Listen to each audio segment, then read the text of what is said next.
Bonjour. Alors, comment fait-on pour devenir un spécialiste de la gestion du temps?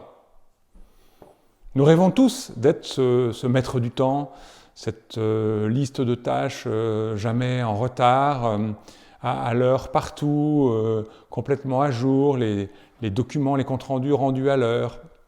C'est souvent un fantasme car notre réalité à tous, elle est très différente, avec ce stress que peut être la course du quotidien contre cette liste de tâches à faire, ces choses qu'on repousse sans cesse, ce retard, etc.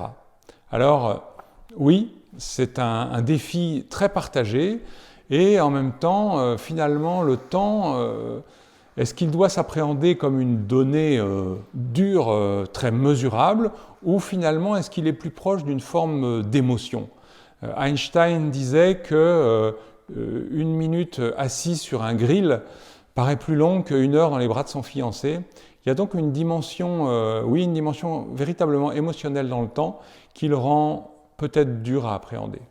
Je profite d'une période où vous avez du temps pour vous inviter à revisiter les grands principes qui régissent la gestion qu'on a de notre temps et de voir si on peut en retirer quelque chose pour améliorer l'utilisation qu'on en fait dans notre quotidien. Aujourd'hui, je vous propose de parler de l'application de la loi de Murphy à la gestion du temps.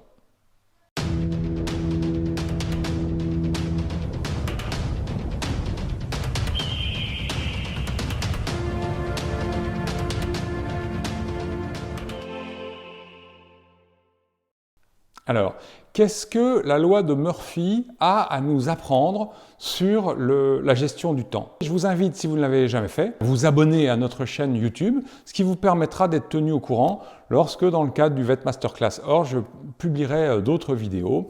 Vous en serez comme ça informé et vous rejoindrez la communauté des gens qui nous suivent.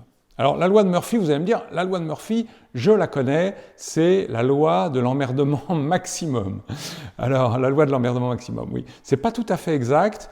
Et voilà, Edward Murphy était un ingénieur aéronautique. Et finalement, l'universalité de sa loi est assez étonnante eu égard à la façon dont elle est née. C'est un ingénieur qui travaillait sur l'étude des effets de la décélération sur le corps, sur l'être vivant. Et donc, ils avaient commencé par faire ça sur des singes, parce qu'ils voulaient savoir quelle était la zone de danger. Donc, ils travaillaient avec des chimpanzés, et ils avaient mis des jauges de contrainte dans des ceintures, et puis ils faisaient décélérer un mobile avec le singe dedans, et ils mesuraient les forces. Et puis, en fait, sur les premières études, ils avaient des résultats des forces égales à 0, parce que l'ingénieur qui travaillait avec lui avait monté les jauges à l'envers. Et Murphy avait dit voilà, s'il y a une connerie à faire, lui, il l'a fait. Et puis, suite à ça, il y avait eu un débriefing, et on avait essayé d'en tirer des lois, on avait essayé d'en tirer quelque chose qui apporte aux procédures au sein de cette unité qui travaillait sur un programme dans l'aéronautique ou que sais-je. Et donc, en fait, dans le débriefing, ils avaient dit, il y a eu plusieurs interprétations de cette loi. L'une était en train de dire, s'il y a une possibilité que quelque chose d'emmerdant arrive, elle va se réaliser, et de là, on en a fait une loi de l'emmerdement maximum.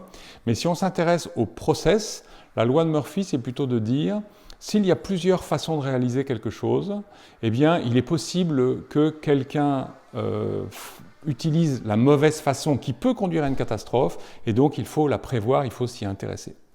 Alors, si on veut appliquer la loi de Murphy à la gestion du temps, eh bien, ça veut dire que potentiellement une tâche peut et risque de prendre beaucoup plus de temps que ce qu'on a prévu.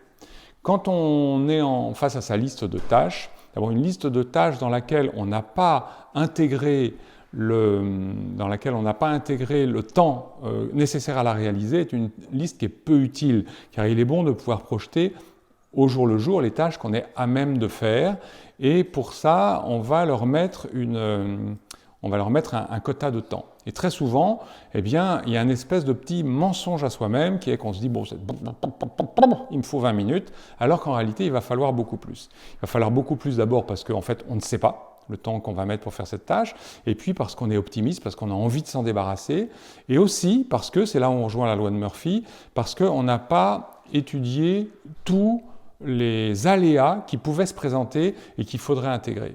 Donc si on veut avoir une liste de tâches réussie, il faut aussi intégrer ces aléas dans la planification.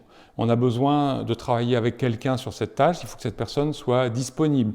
Il peut se passer un certain nombre de choses qui vont nous ralentir, et donc il faut rentrer dans une forme de réalisme qui est « j'affecte 2 heures à une tâche, ça correspond au temps qu'il me faut réellement pour le faire ». Donc vous allez me dire, comment le savoir? Et je pense que c'est là l'intérêt de la loi de Murphy, c'est de réaliser qu'on entre dans une approche expérimentale. C'est-à-dire qu'en fait, si vous commencez à réellement vouloir mettre vos tâches dans un espace-temps, vous allez vous tromper.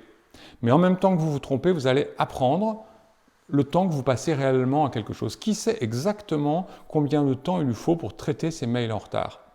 Alors on en traite certains, on n'en traite pas. Non. Là, il s'agit de se dire, je vais affecter du temps en essayant de scénariser les problèmes qui sont possibles et je vais corriger dans le temps. C'est-à-dire, je vais commencer à prendre de l'expérience. Je vais commencer à prendre de l'expérience et au fil du temps, je vais acquérir de la compétence. Je veux appliquer des règles de gestion du temps qui me permettent d'être compétent à terme. Et c'est ce retour sur expérience que vous faites derrière, c'est-à-dire le fait d'avoir une attitude curieuse sur comment j'utilise mon temps, comment je peux mieux l'utiliser, eh bien c'est ça qui permet d'avancer, de progresser et de faire un premier pas dans la gestion du temps.